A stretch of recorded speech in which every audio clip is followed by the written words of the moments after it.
the Warrior ethos, coaching, and therapy. This is Warrior Leadership. This is Warrior Leadership. I'm here with my boy DB. How you doing today, brother? I'm doing good, man. How about yourself?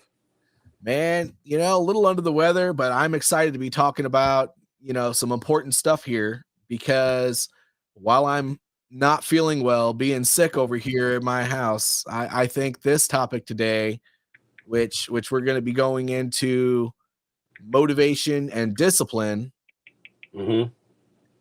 it's even more relevant than any other day, because I don't feel like doing a doggone thing. But I'm here. I'm showing up. I'm doing it because it's the right thing to do. Plus, I like hanging out with my boy over here. So let's go. So, yes, today we're talking about discipline versus motivation. And, you hear a lot of people out there saying that motivation is only temporary. Discipline gets you the rest of the way. Yes. But we're talking about leadership here. So sometimes you have to build that motivation internally, and that discipline keeps you going. But now you have a team, right? So you have people below you, you have people lateral to you, you're part of a collective team. You have a boss that you work for. And so now it's making sure that you are uniting people around a mission. And sometimes it's saying the right things to get people pumped up. So that mission is not such a drag. It's just what you got to do. And when people realize that it's important, that's where the motivation comes in. It's that buy-in. Then discipline comes easy. Right. Absolutely. For me, I always valued discipline and pursued discipline over motivation. And for me, I look at discipline as that 1% on the notch each day, just 1% better each day, because the consistency of 1% is better than doing nothing. And if you say, if you set the goal at, I want to get 1% better each day, even on the days when it's extremely hard to do the 1%, or where there's days where you won't want to do anything, or life happens to you,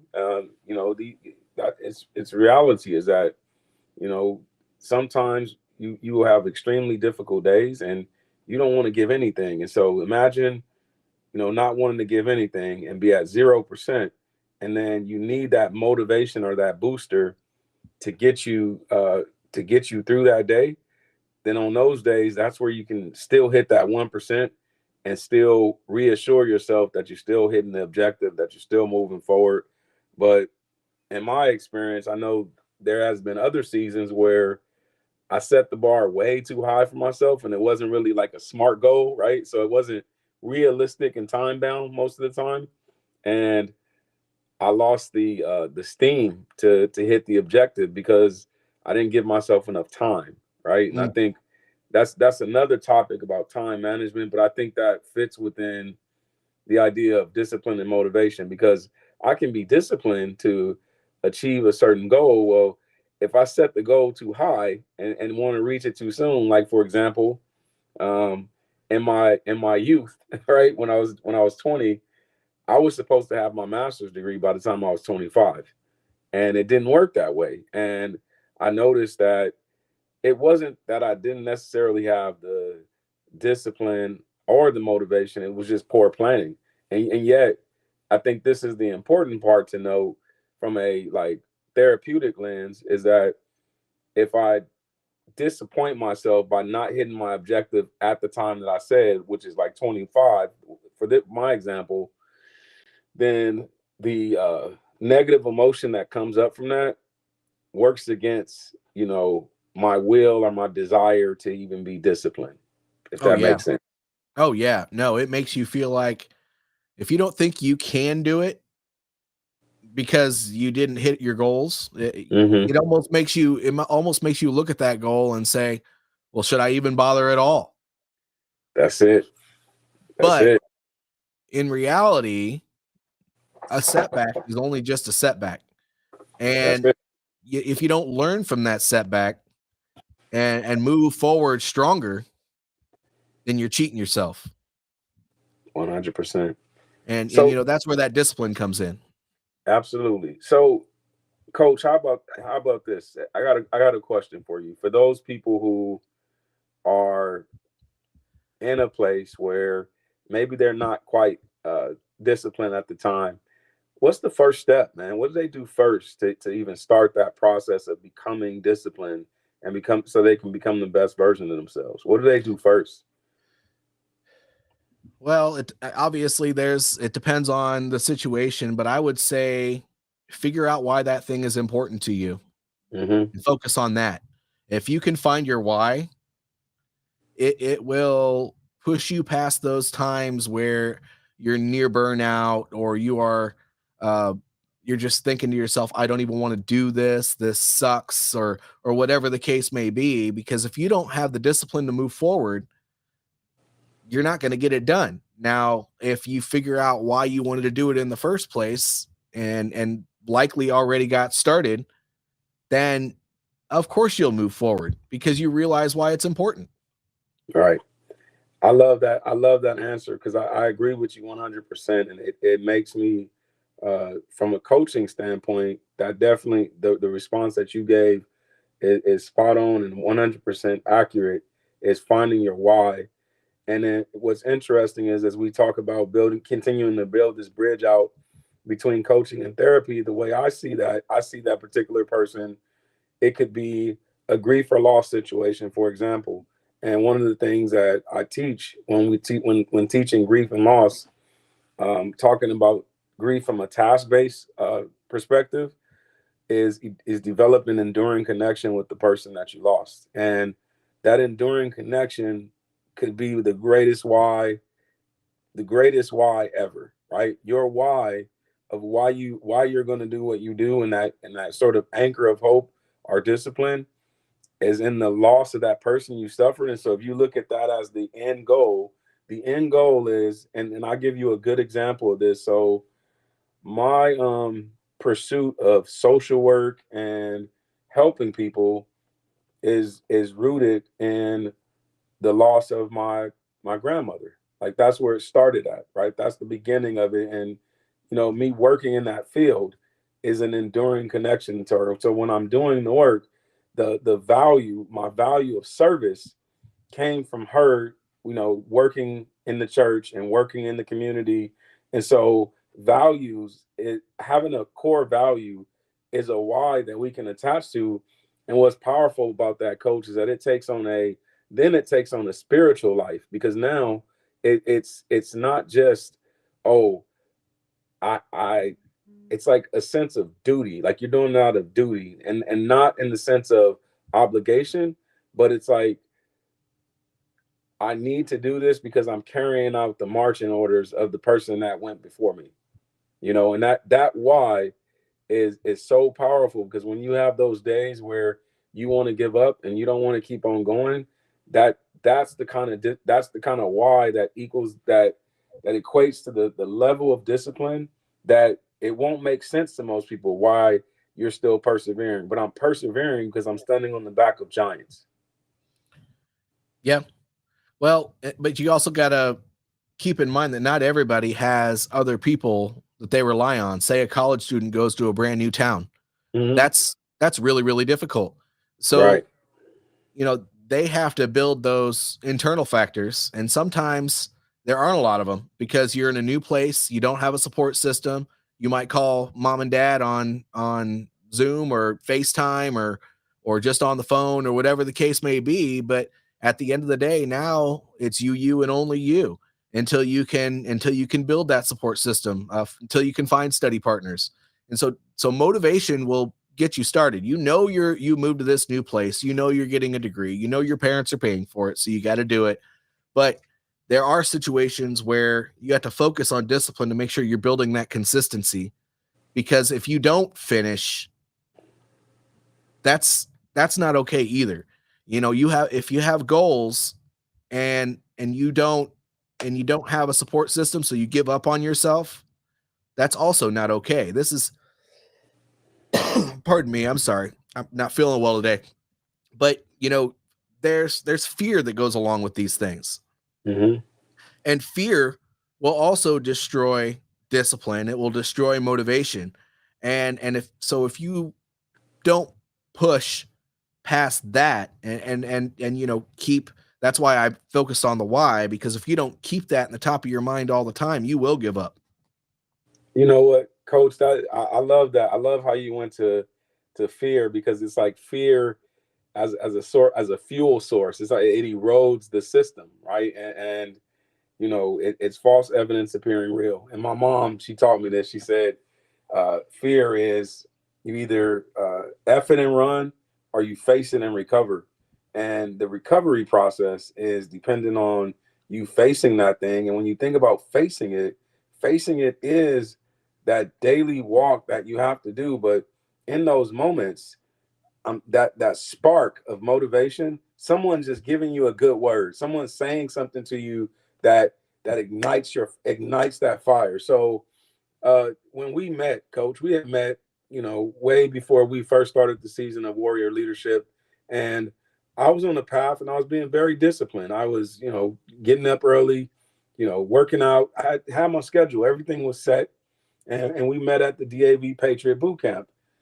Fast forward, I'm going through a situation in my life, and it was starting to, my discipline, I was starting to lack in my discipline. And all of a sudden, I find this card, see your card that says call JJ. And I called you, and literally, you know, your words in that season of my life was the motivation that I needed to pull me out of that pit. I was going to a place of, I was headed towards a place of despair. And, despair would have definitely, it would have been the antithesis of discipline. It would have destroyed me literally from the inside out. And sir, your words, and more importantly, not just your words, but you and your presence, um, was that motivation that got me back to discipline, right? And I'm forever grateful for you for that. But honestly, we're a living example of this playing out in real life. And when I think about it, every time I think about it, it's like we learned in the military, man. Buddy said, buddy move. And there was a moment, that was a moment in time in my life where, rounds are flying overhead. And I needed somebody to lay down some suppressive fire. And you laid down that suppressive fire for me. And you still continue to do it in key moments when I need it. And I hope I've done that for you as well. But I think that points to something that I think is also so important. And we should incorporate into this talk. And I just have a question, like how does social support, what role does that play in an individual being disciplined and moving forward? And how can that, is the right word force multiplier? Is that the right word that I'm looking for? Like You how does can use that how force does that multiplier. enhance the process? You can use force multiplier. So when you're thinking organizationally, because we always go back to that, we Yep. do. Yep. I like your example, and by the way, thank you for the praises. But the reason that I did what I did for you and continue to do for you and for select other people in my life is because I cared. Well, Yep. let's transition that over to the work environment. If you're that servant leader that wants nothing but the best for everyone around him, you will do the same thing. And Mm. by the way, those, having the difficult conversations, that takes discipline to do that. But oftentimes, just like not meeting your goals, fear will get in the way of that. But at the end of the day, we owe it to people to say certain things, so it will help them with their professional development, and it helps you and yours as well, because exercising that discipline muscle and getting out of your own head, the more you do it, I mean, they how's that saying go? You do one thing like you do everything. So if you can, exercise that muscle, you will apply that to every place in your life. And then when other people see you doing that and Right. doing the hard things on a constant basis, don't you when it comes from a force multiplier perspective, don't you think other people will start following that example? Right. 110%. They'll be like, well, you know what? JJ is doing the hard thing. Derek's doing the hard thing. Those two really care about us. Right. So that means we owe it to ourselves and we owe it to them to go out there and give that same level of effort. That's it. Coach, sometimes when we on here and you talking, I'm like, I want to just sit back and just take notes. And I'm like, man, I can't miss that. I'm gonna have to go back and make sure I hear it. But if I heard you correctly, I just heard you say we owe it to people. We owe people a good word so it will contribute to their professional development. Did I hear you say that? Yes. Well, I just had a conversation with Chris Pinkowski about an hour and a half ago, and we talked about feedback. Our entire conversation was about feedback on here. And that's one thing we brought up then as well, was that, if you avoid feedback, if you avoid difficult conversations, if you avoid helping people move forward because it makes you feel, I don't know, uncomfortable or whatever the case may be, then how is your team going to be a strong one? It's just Yeah. not. I Yeah. mean, you can't wait to have a difficult conversation. It needs to happen as soon as possible. The day that hard thing happened that you need to address. If you wait, it's no longer important. I mean, if you wait a week to tell somebody that their numbers suck, I mean, Right. what is that going to do? Hey, your number, I know, it's actually been the past couple of weeks that your numbers suck. And now I have to write you up because, there's a pattern of misconduct here. So, we need to do something about this and make an improvement plan. Well, guess what? If you would have had that conversation immediately, you wouldn't have to put pen to paper, and you wouldn't have to have some sort of a doggone improvement plan. You could help them then. And it takes discipline to do that. Right. And by the way, that motivation factor, you just told that person by helping them in the immediate and not writing them up after 2 weeks that you care about the mission, you care about their role in that mission, and you care about helping them get better. Right. And coach, it's powerful how if people are really if they really tune in and they listen to you, listen to us, our philosophy on leadership always shines through in every discussion. And I think that's important to note, that no matter what the topic is, we're talking about leadership. And um leadership and discipline are, those things go together. You can't be a leader without discipline. And you think about what you're talking about caring for people, and that, although it, from an organizational level, we think of people as, cogs in the wheel in some organizations, or some even in some families, right? But from from my point of view, when I'm working with people, it's interesting how these the negative things that have either been said or not said to people in that time and space that they're waiting for, that positive reinforcement, and discipline is eroding, and they're just doing their job to check off the box. And going back to what we said last week, that they're constantly saying we're too busy because they haven't really bought into the mission, because they don't feel supported by their leader. It's interesting because in therapy, what that looks like is, it looks like distorted thinking patterns and schemas that continue to reinforce themselves.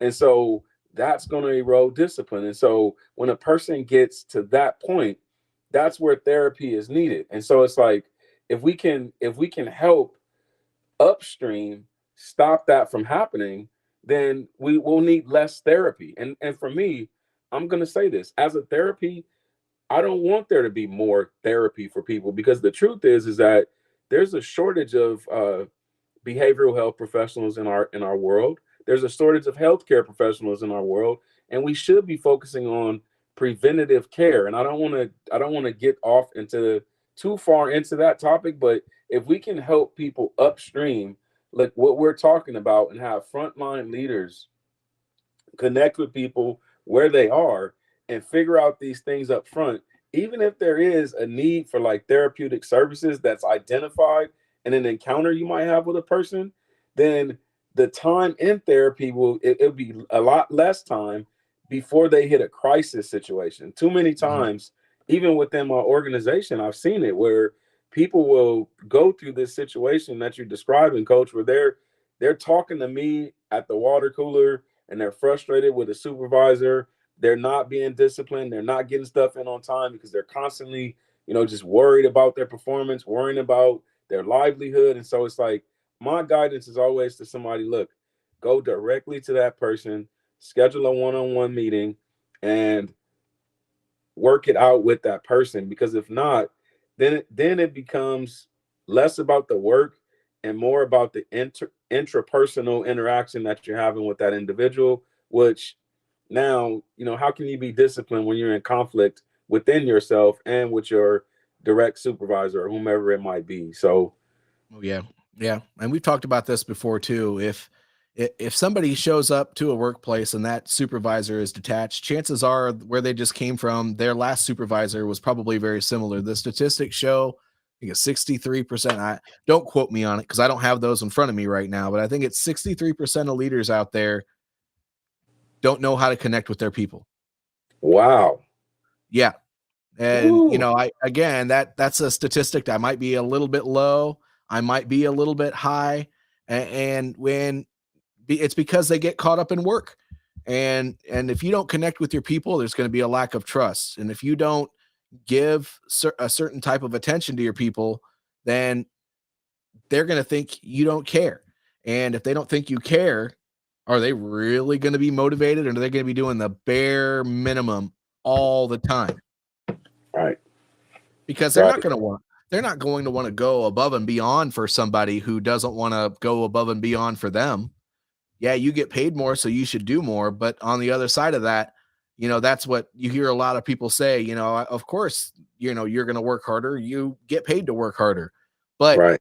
you can definitely get that same level of commitment from somebody else that works for you if you commit to them. If they see you doing stuff, they're going to want to do it for you. They're not going to want to do it because it's part of their duties. Right.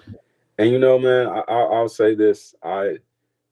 I don't. It doesn't matter what system I work in, whether it be a government system, my own business, or even what I do, the work that I do, volunteering. I want to be that kind of leader everywhere I go. Everywhere I go, I want to be that same person. And it is because at the very core, it's about care and concern for people, and that goes back to that servant leadership model as a framework. But when people are disciplined, then it it builds a person's character over time. Because in my mind, I'm looking at that word discipline, and I'm thinking discipled, and that's a process. It takes time. And so as a person is sort of discipling themselves by doing the hard thing that no one else will do, man, I don't know about you, coach, but I can speak to in my own life the times where, for example, I look at this all the time, and this anchors me. This is the first time I wrote I'm kind of embarrassed, but this is the first time I wrote a action plan for this is my first vision board. I didn't have the bells and whistles, all that other stuff, but I was a frustrated veteran that just came back from Iraq, and you know bills were due, and I was sitting in the parking lot with a parking ticket that had just went on, and I owed like, I don't know, $400 on this ticket, and my wife was inside paying it, and I grabbed this envelope right here, and I wrote phase 1 through phase 5. And I said, I said, phase 1, ASAP. What do I need to do? And I said, I need to get a filler job. I need a job to bring in some income. And then next, I said, I want a more sustainable job. I want a government job. So my filler job was at AmVets. My government job was at the VA, as you know. And then next thing it was finish my, well, before the government job, it was obtain my master's degree. So I did that. So then there was open up a child care home, which we did. My wife and I at one point. It's not open anymore, but we opened it. And then last but not least was my private practice, man. And I wrote that down on an envelope. And I was disciplined to get that done, but I needed a pathway. And along that journey, that journey took some time. It took probably 7 to 10 years to accomplish it. But if I didn't write that down, I wouldn't have had, going back to what you said about the why, I wouldn't have remembered my why.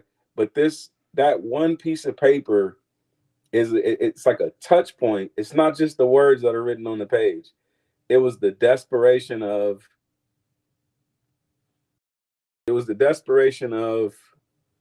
having to go to the 99-cent store to buy food, to penny pinch. At the time I had food stamps, and I felt less than a man in that moment in my life, sir. And that's real. I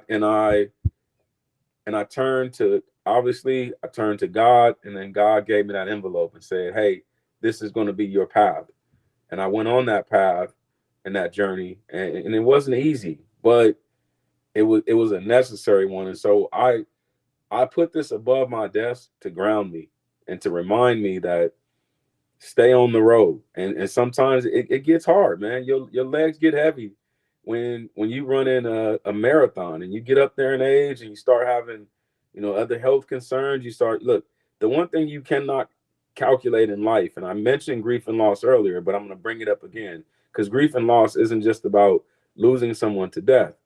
But on this journey called life, the one thing I could not calculate on that journey was the number of losses that I would suffer along the way. Now, that framework I talked about earlier, it gives me a framework to reinforce my why and how to get back to my why.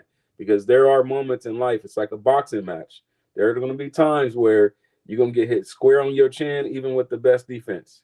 Even with the best defense, everybody's going to get hit in the mouth. It's one of those things. You will get hit in the mouth. And when you get hit in the mouth in the right spot, you're going to fall down on that canvas. But you got 10 seconds to get up. And it doesn't matter if you get to 9, as long as you keep getting back up. And I can tell you that's I think that's where, I want to just give you the last the floor on this, is that's where resiliency comes in terms of the discipline and being able to stay the course. So I like how you transition to that, because resiliency, you don't necessarily start off resilient. People give in to fear. They give in to discomfort. They give in to everything we've talked about in this call. They give in to grief. When it's slightly unmotivating, people tend to claim up and not do things. And what you doesn't matter what amount of discipline you have, when you don't have hope, you don't do it. So resilience now, it's leaning into the hard things as much as you possibly can, getting used to being uncomfortable and turning that into a vehicle for growth rather than just going out there and doing hard things for the hell of it. I mean, if you don't turn it into a vehicle for growth, if you're not reflecting on all the things that you're doing, figuring out how to do those hard things better, then when the real things come up, you have that hard situation in life. You have to pay that bill that takes all the money out of your bank account, and it feels like you just got punched in the bottom of your chin. Oh, dude, I've been there too. Oh I've been my. there too. But when that happens and you hit the pavement Yes. and you've been exercising that resilience muscle already, Yeah. dude, there's no question. You're getting up off that pavement. You're getting Yes, up. sir. And so turning difficulty and turning hard stuff into growth it's a necessary part of life. Otherwise, you'll be like a majority of the population that when things get hard, they back down. When things get hard, figure out how to do those things better so it's not so hard. Man. That one climbed up my That's back resilience, right there. man. That's resilience. It is, man. Look at that. When you start saying that, man, some of that sickness got off of you, man. It did. It did. Well, it's because, dude, I've also had those times, you know, when I would go to the ATM to go get that cash, and because I needed to go put gas in my car. And once upon a time, you didn't have any way to pay for gas at the pump with a card. That just wasn't the way it worked. You had to go get that cash from the ATM. Yeah. And when you put that money in, it's just to try to get $20 out. And you get that little notice that says insufficient funds. And that happens not just that one time, but that's a normal thing. You got to do something about that. You can't just accept that as part of your existence. A lot of people do. Right. Man, that's real, you know, and I think I'm happy that we came to that point towards the end of this talk, because finances are real, man. Like when you, especially thinking about the time we're in, thinking about the price of everything going up, and just wanting to be disciplined through that is extremely important. What did this say? So Eric Erickson said, dang, Derek hit the nail on the head. Yes, I was boxing with my son, 16-ounce gloves, and he clocked me. I went down on a knee. Great analogies and metaphors, JJ and Derek. Super cool stuff. Thank you both. And I put this up on the screen, Eric, because I want to acknowledge that you participated in our conversation today, and the fact that it resonated with you means you've been through some hard stuff too. So thank you for participating in our conversation. And I gotta say it, Coach. Hold on. This gentleman's name is Eric Erickson. Do you realize that that's one of my favorite theorists? Eric Erickson. Oh my God. Hold on 1 second. I'm gonna prove it to you. Give me 1 second. Eric Erickson is this gentleman right here, childhood and society, man.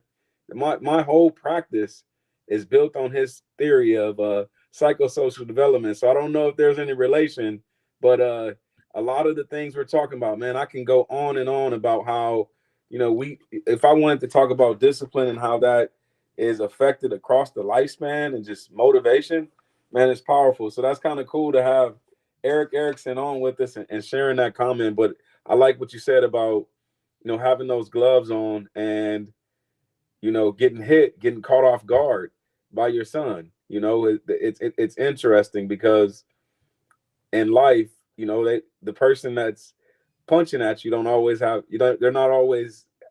have gloves on.